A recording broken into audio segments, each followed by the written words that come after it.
Welcome to Board Game Binge, the place where we bring you bite-sized, bingeable board game content from across the industry. I'm your host, James Staley, and in this episode, we're chatting with Jacob Way, CEO of Friendly Skeleton Games, formerly known as Deepwater Games. They have published many popular titles, including one of my favorites, Fantastic Factories. Jacob, welcome to the binge. How you doing, sir? Fantastic. Well, it is great to have you here. We ran into each other at Gen Con, which is awesome, and that's how we kind of connected, and you agreed to come on the podcast, so I appreciate that. Started off that conversation, obviously, with Fantastic Factories, which, again, is on our game table probably once a week, which we absolutely love. I got a buddy who introduced me to it, and as soon as I saw the booth, I'm like, oh, my God, we got to get Jacob on the podcast, so I was very generous of you to agree to come on. Let's start off with the skeleton, I guess pun intended, in the room. Deepwater Games to Friendly Skeleton. What's going on? Oh, that's a good question. Well, thank you for having me on the podcast as well. I'm so excited. I'm a huge fan of what you do, and I'm shocked I thought you had a filter to do that great voice for the intro. It's actually you're doing it live. I was surprised. I'm like, that is so much energy. So I am the CEO of Friendly Skeleton.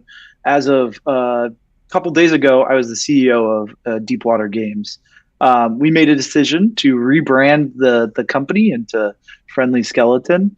And one of the big reasons was we didn't think our brand really spoke to the games that we made, right? Our games are meant to be easy to learn, hard to master, but also we wanted to make games that were a little bit offbeat, which a Friendly Skeleton is truly offbeat. And then we also wanted to make things that you want to show your friends and family.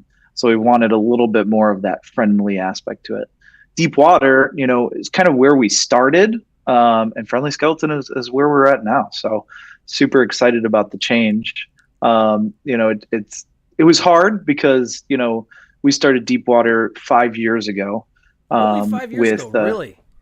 Yeah, it's only been 5 years. It started in 2018. One of our first titles was Herbalism, which nobody remembers, of course. 5 years in board game years is like 30 years. Yeah, exactly. And we started as a localization company. So we would take games from international markets, specifically Taiwan, and then we'd localize them into the English U.S. market. So Deepwater made sense because we were bringing things over water, right? We were bringing potentially deep games as well as kind of our thought, and just was a fun name.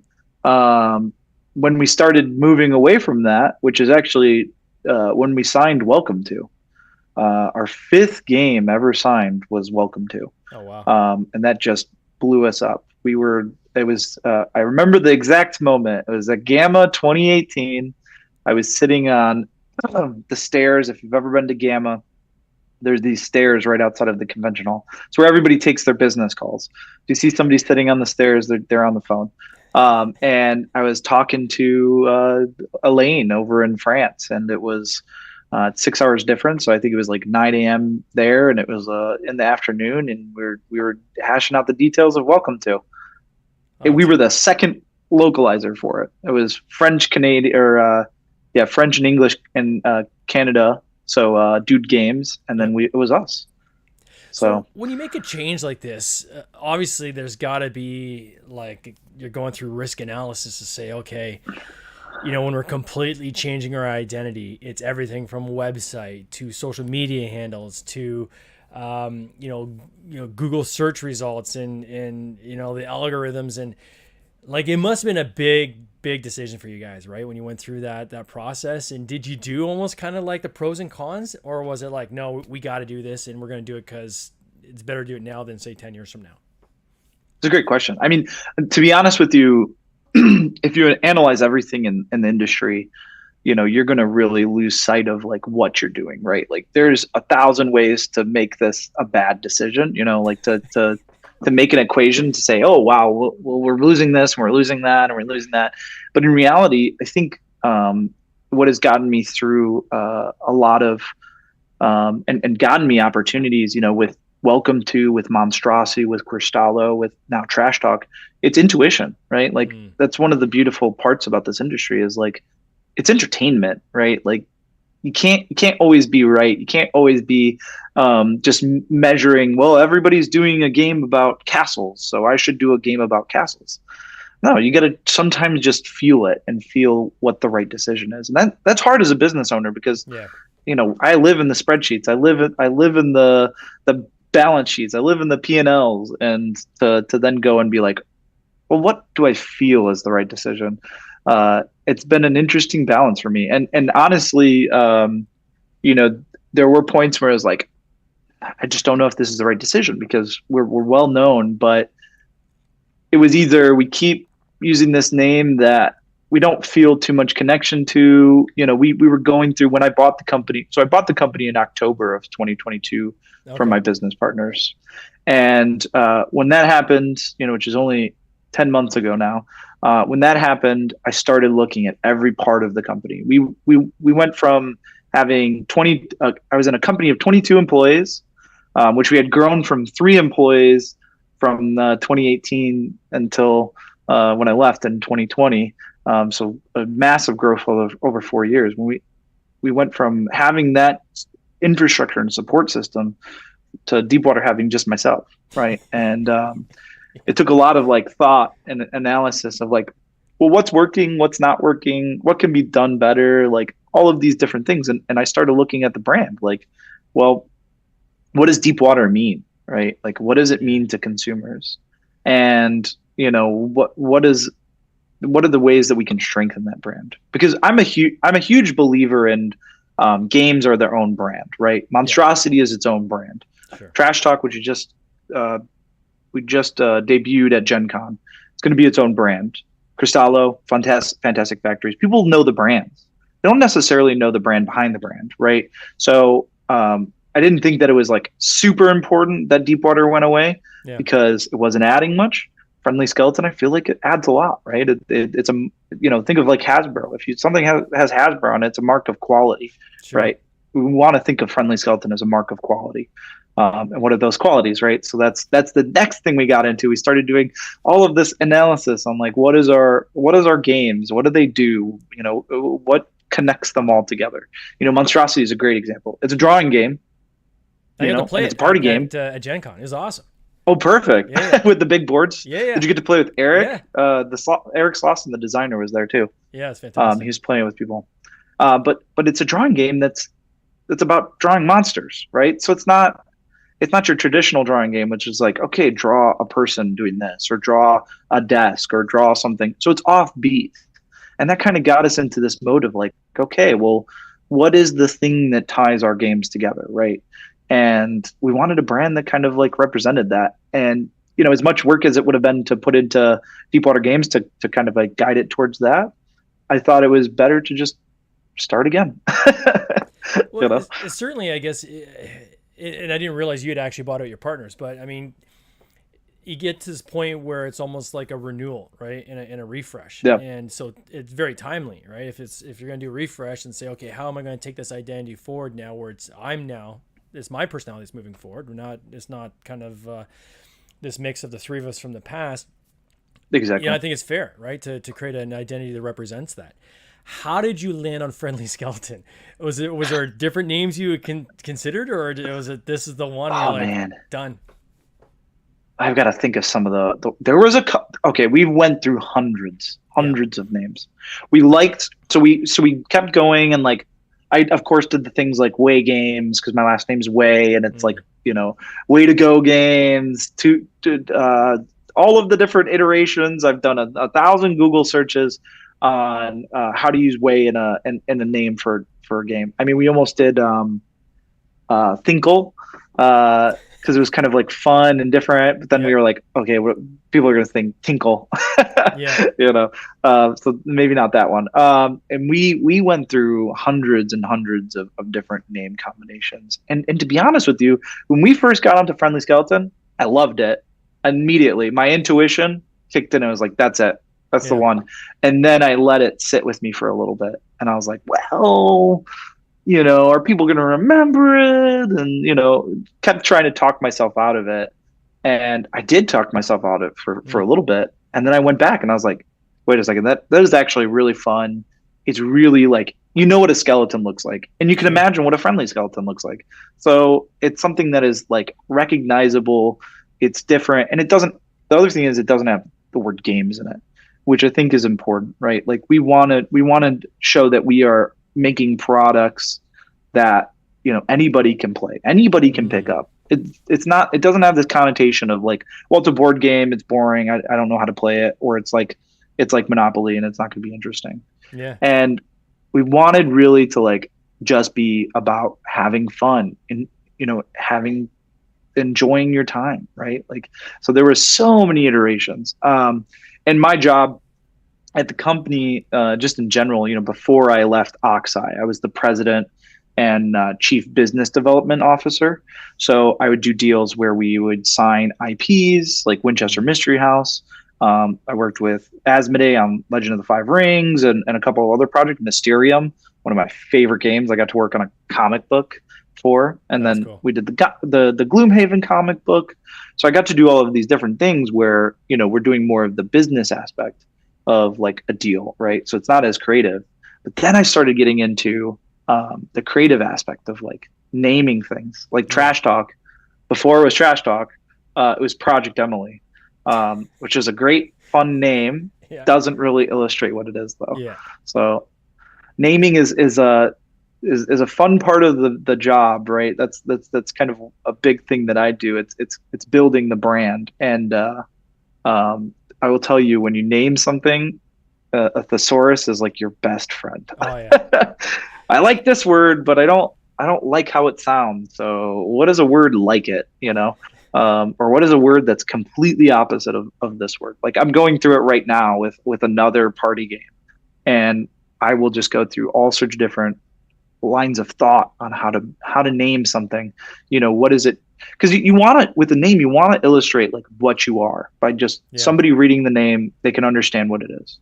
And we've gotten really lucky with a lot of games. Like Fantastic Factories is a great example. Like, you can't help but say when you're describing the game, say, oh, have you ever played Fantastic Factories? No. Oh, it's fantastic. Like it immediately like pushes you. Exactly. It's like, it's so easy. People understand it just by the name. So Friendly Skeleton, I hope that people will kind of start associating that, and start thinking about like, and the puns are just amazing. Like the big one we've been using is Games with Good Bones. Nice. I'm like, oh, this is just fantastic. Skeleton of Fun is another one we're playing around with. It's just when you did Oxeye, so you're talking earlier that you had like this media company. So if people who don't know as much about that company. So this company was basically an IP licensing agent. Is that kind of what it was as a media company, or did it go beyond that, or what did you guys do? We were a very, very, very, very small version of Embracer Group, right? Embracer Group is the parent company to Asmodee, but they're also the parent company to Dark Horse Comics. They're a parent company to the Lord of the Rings IP and a couple of THQ Nordics, all sorts of different things. So we basically took a bunch of different companies that made products. So Deepwater Games was one of them, N3, which made accessories, Last Wolf Legion, which created IPs, and SourcePoint Press, which was a comic book company. And we took all of those companies and combined them into one, and we created Oxeye Media. The goal was to share infrastructure, right? Like starting a board game and putting a board game into the market can cost anywhere from $20,000 to $100,000, depending on what your board game is, what your print run numbers are. I mean, this is why Kickstarter is so amazing, because you can recoup those costs much earlier. Yeah. But that is huge investments, right? And that screws with your cash flow pretty bad if you're putting heaps of money into a product that has not paid for you yet, paid you yet. So Yeah. the idea with Oxeye is you can balance your cash flows, but also share infrastructure costs, right? Oh, now we have one product manager that can do all of our different products instead of one product manager for everything. And it worked really well, and it's still, Oxeye Media is still around. They have SourcePoint Press, which is one of the biggest horror publishers in the country. But games just didn't really fit in their flow as well as they were hoping to, and we kind of just decided to separate that out. So when that separated out, was it the three of you separated out with that, or was it you individually separated from that, Deepwater, from that company? Yeah, I individually. So also, I that's took when the big buyout was, when you bought everyone out. You said, okay, I'm taking this exactly as a standalone entity. Got it. Yeah, exactly. They stayed at Oxeye. I left Oxeye. Yeah. But we're both in Saginaw. Saginaw is a city of 50,000 people. So, their warehouses, I could walk to it from here. You run into each other at the grocery store all the time, I'm sure. Oh, yeah. How did you, so 5 years is like nothing in terms of timelines for in the grand scheme. Like, that's just pre-COVID, quite frankly, right? So how did you get into board games? What were you doing before that, I guess, that then got you into kind of Oxeye and the board game industry? Like, there must have been something that then kind of led you down that path. Yeah, so I've wanted to be an entrepreneur since I was like 5 years old. I wanted to be an entrepreneur, right? Like when they have you write a thing of in kindergarten, pre-kinder, and preschool, what do you want to be when you grow up? And it was literally, I'd written out entrepreneur. Wow. I can't spell it back then, and I cannot spell it today. So don't ask. I have autocorrect always correct me. But I knew kind of I wanted to build products, build things, right? Like, that was interesting to me as a kid. I would take apart VCRs and then just like look at how they worked. Yeah. I designed a go-kart. Never built it, thank God. My mom was smart enough not to let me build something with a lawnmower engine on it. But I've always liked to build, right? I never put back the VCR, by the way. I just put all the pieces back in there and just pretended that it was that it was together. But yeah, I always wanted to build, and it's just, I've had that passion since I was a young kid, and I've been kind of following that and trying to do different things. Like, one of my first business ventures was chess coaching. So I would teach kids how to play chess, and teach kids in like middle school, elementary school. Yeah, and I did that when I was about 19. And then I went to school for a little bit, and then I decided to just kind of do my own thing. And at the age of 22, 23, I can't remember exactly, I decided to start a printing company. And what I would do is I'd buy printing from Taiwan, which is a great country for printing. They have really high quality stuff, and they have all of the raw materials you get from China still.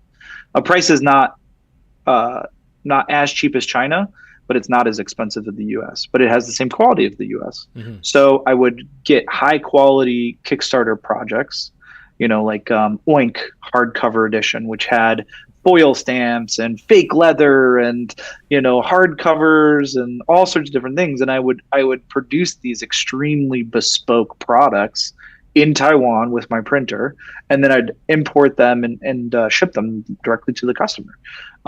And the first company I worked for did this, but they didn't do it for this category. They're actually called Print Ninja. They're still pretty big in the board. Yeah, they're in the board game space now. But I worked with them, and I just realized, like, I could just do this myself. And I just started that. The funniest part about that whole journey too is, I had to fly over to Taiwan to set up the relationships, and I booked a flight like 2 weeks before I had to go. And the first time I had ever stepped into a printing facility was what was then, when I was ordering stuff from them and had already had some customers. I just understood like the process of Yeah. how printing works, and it was all theoretical until I stepped into the factory, and then I was like, oh, okay, this is practical too.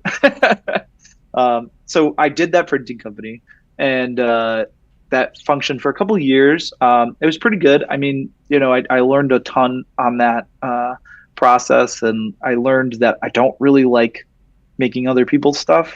Yeah. It's cool to work with creators. Like, that's where I really unlocked my passion of like working with creators. Like, that's one of the things that I love the best about this job, is to work with a designer to take their ideas from infancy to a full-fledged product, right?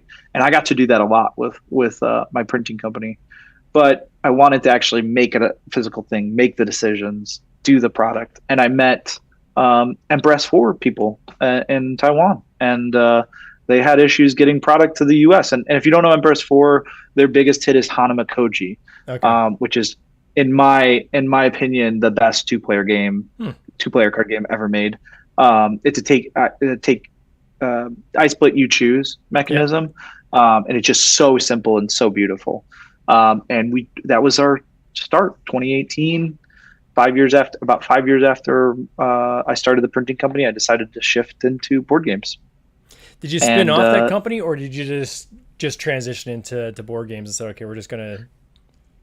I transitioned. Like, I had a partner that wanted out, so I kind of bought them out, and then just started to slowly roll down the company. And then it was just like a nice natural switch, basically right when Welcome to was blowing up, and the company started to blow up. So, when Welcome to started to blow up, we started to ramp down the printing company. So it was a really interesting transition. I came into the industry being a printing expert, right? Yeah. And I kind of have transitioned into being a product expert, which I think is very well tied together, right? Oh, Like, for you sure. need to know how something is made. I mean, Trash Talk has 20 physical pieces. Like, they are literal pieces of stuff. Like, this is a prototype piece. Like, Okay. there are actual pieces Yeah. of treasured trash, right? So I have to know how to source those things. What factories to talk to, like all of those different things, and it's given me a leg up on the competition as far as product goes. Oh yeah, it certainly helps, I guess, to go. I talk to different publishers. They're new into the industry, right? And they're using brokers and things like this to help them put their game together. And I often will say to them, it is shockingly easy to go direct, right? To China. You just have to get over the fear, right? Of dealing direct. Because, sometimes people think, oh, well, what happens if they take my money and run? I mean, there's ways to protect yourself if you want to go the one route of Alibaba. There's, insurance and protections in there for you as well. But most of the board game publisher or manufacturers, I'd say, in China, are the leaders in the industry in terms of manufacturing. And you don't have to use a broker to go and talk to them directly. You can talk to them directly and establish a direct relationship. And most of them have project management teams that'll help you, guide you through the process as well, right? They've taken a lot of the scariness out of the process. So there's lots of savings to be had there. And once you realize that you can deal directly, then you have the opportunity to really kind of get under the hood and figure out, okay, what are ways we can optimize this production, change certain components. I've had manufacturers say to me, hey, instead of doing the component like this, have you considered doing it like that? Because we think it'd be better from our experience. It's like, yeah, you're right. Actually, that would be better. Thank you. Mm-hmm. I didn't know what I didn't know. But you got to start the process, right? And there's many of them out there. So it's cool kind of talking to someone that comes from the printing side that has that depth knowledge. I'm sure it was very easy for you then to start having these sourcing dialogue with your manufacturers as you're trying to find different components and so forth. Do you source individual components and then arrange a shipment to your manufacturer, or do you use some of the manufacturers to go and source that for you? Yeah, that's a great question. So I've got a couple of pieces of advice on that for any would-be publishers listening, or publishers. Most factories that you'll even talk to, right? They're going to specialize in one type of of manufacturing. So there's companies that specialize in plastic injection molding, and they'll be great at those prices, and then they outsource all of their paper products, right? And it depends on what you do, right? Like I highly recommend, let's say you're a miniatures company and miniatures are just part of your thing. Get a miniatures manufacturer as your main manufacturer. And if paper goods, and if you can spare a little bit of margin to not have to do the hassle of doing that, of sourcing, then go that direction, right? For us, we use Hopes, Hopes Shanghai. Great team. Yep. They're very honest in what they do, right? Like they are a printer, right? And they can do a lot of other parts. But, if I want to, I can source those things and then ship them to them. The tricky part about sourcing products from other factories and then putting them into that piece is like just making sure things fit, right? Yeah. Making sure your insert that your plastics manufacturer is doing for all of your minis fits in the box that your paper manufacturer is doing. So when you do that, you do want to do more sampling, right? And make sure that everything fits perfectly. Yeah. But going with a direct printer like Hopes, and having them source a lot of that stuff, you're going to pay a little bit extra, but you're not going to have the headache, right? And one of the big things I tell publishers is like, what do you want to do, right? As a owner of the business, what are the things you actually want to do? Do you want to figure out the cheapest price for absolutely everything? Do you want to figure out what it costs per box to tape something, or what it costs per box, right? The physical box. Like if those are things that entertain you, or if you have people on your team that are interested in that, have them do it. But if not, outsource it, because as a business owner, you could spend 40 hours a week just doing those parts, right? Like you'd spend 40 hours a week figuring out the cheapest way to ship something in Australia, right? Or you could spend 40 hours a week making your next product. Yeah. And like finding, there's a great quote. I think it's from like, can't remember, the Lean Startup, I think is the book. And it was like, you have to move from doing the $10 an hour jobs in your company to the $100 an hour jobs in your company, and outsource the $10 an hour jobs. Only me, only certain people can figure out what products meet your brand, right? Yeah. And like how to tailor those products. Other people can figure out how to properly tape and seal those boxes and ship them out, right? So outsource those things. You lose a little bit of margin, but you gain a lot of time and brain space for the things that really matter and the only things you can do, right? Yeah. The other thing I tell people is a printer has like 4 things that you should look for, right? It's usually quality, price, speed, and the one that everybody forgets is who that person is, right? What their temperament, what their trustworthiness is. And I truly believe the trustworthiness of a printer is more important than all of the other 3, because you can fix quality, right? Quality is a factor of like, hey, use this type of paper instead of this type of paper. Hey, when you have people looking at the product online, make sure it doesn't have this bend to it, or make sure it's straight, or make sure it's, not smudging, right? Price is something to negotiate. That's easy to do. Time, always a factor. Like, you can't really do much. Things take time. But somebody being willing to stand behind the products that they make and stand behind the things that they tell you is so much more important than any of the other things. Those other 3 are qualitative. Those are quantitative. This is qualitative, right? Like this is somebody's how they act in a situation. Because I will tell you, I've never had a print run without one mistake, right? Oh yeah. It just happens. Never. Happens. I screw something up or they screw something up, but every time, Hopes makes a mistake, they always stand by their work. Always. Yeah. Every time. I don't even have to ask. And I've heard a lot of horror stories where, manufacturers get the wrong box size and then make the customer pay for it. Yeah. And that just doesn't work for me, man. If you're making a mistake, you're going to cover it. So that's one of the things that I tell people is like, look for that, right? Look for how they act when things get rough, right?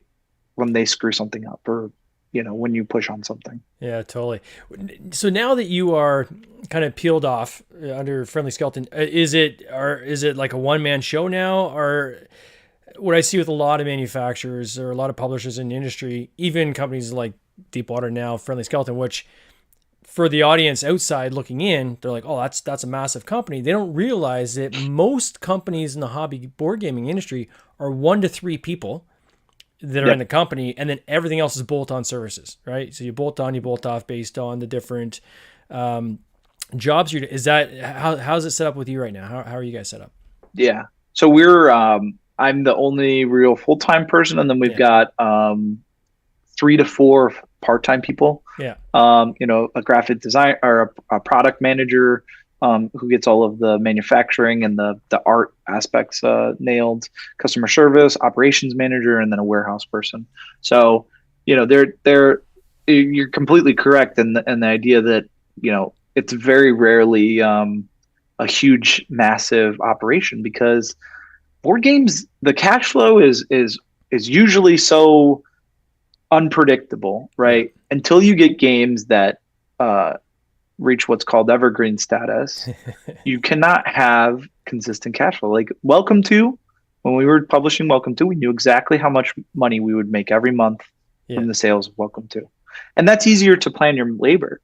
Now, even with stuff like MonsDRAWsity, which is an evergreen, and it's an extremely good game and has been in Target and Barnes & Noble and has outsold Welcome to in a lot of ways, we still have issues where there is fluctuation. It's hard to judge. So until you get to the point where you have consistent cash flow, it's hard to be like, hey, let me spend this amount of money on a person, and next month it might be really not a great month, and we unfortunately have to lay them off. Like, everybody in this, I won't say everybody, but a lot of people in this industry are very compassionate. Yeah. And, those maneuvers of like over hiring and then just letting go of a bunch of people is not something a lot of people want to do in this industry. Yeah. Yeah. Also, the talent pool is small. So it's like, I don't want to, fire a bunch of people and then have to rely on them in the future. So with you selling to like Barnes & Noble and these, are you going through distributors? Are you guys selling direct, or how do you guys get to these different brick and mortar retailers? Yeah. So with specialty, which is like Barnes, and there's a couple of in Canada, like Master something. I can't remember the name. Mastermind. Mastermind. There's a couple of chains that we would consider specialty, right? And those chains are, not gigantic, but they are consistent. Like Books A Million is another example. Those, and mass market, which would be like Walmart, Target, Walgreens. Those would be mass market. So those two chains, or those two types, specialty and mass market, we use buyer agents, right? So those are provided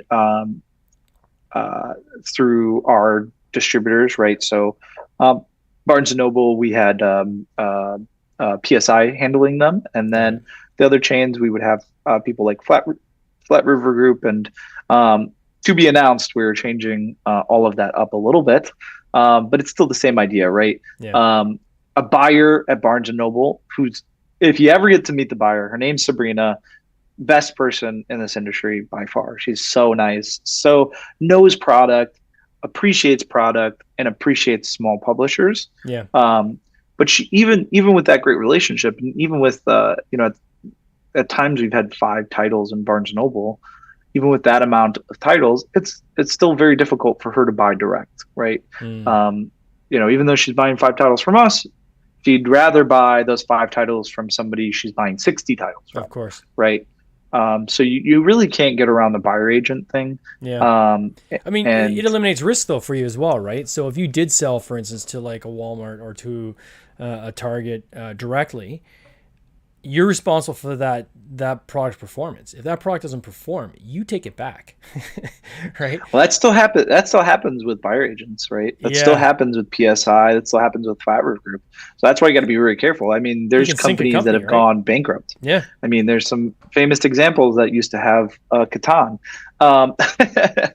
which they Mayfair have a lot of issues with buybacks, and there's a ton of examples where you got to be careful, right? Like the mass market, board games is such a small part of the mass market, right? Yeah. When you think of Target, who does billions of dollars a year, and their board game section probably does maybe it gets to 100 million. I doubt it. Yeah. It's probably in the tens of millions.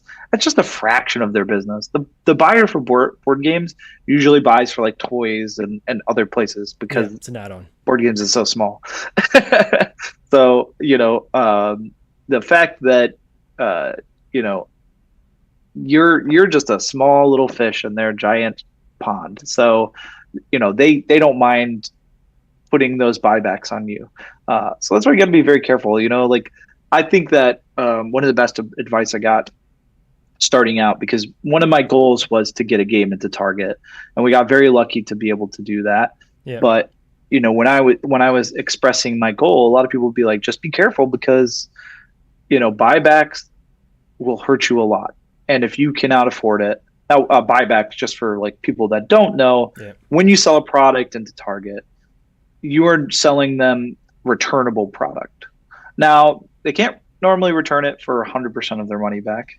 It's usually a percentage of their money back. But when you buy stuff on clearance at Target, the publisher is paying part of that clearance cost. Yeah. And that's what a buyback is. So, if I sell, let's just pretend $100,000 into Target, I usually budget a certain percentage for buybacks, right? Like 20%, 30%.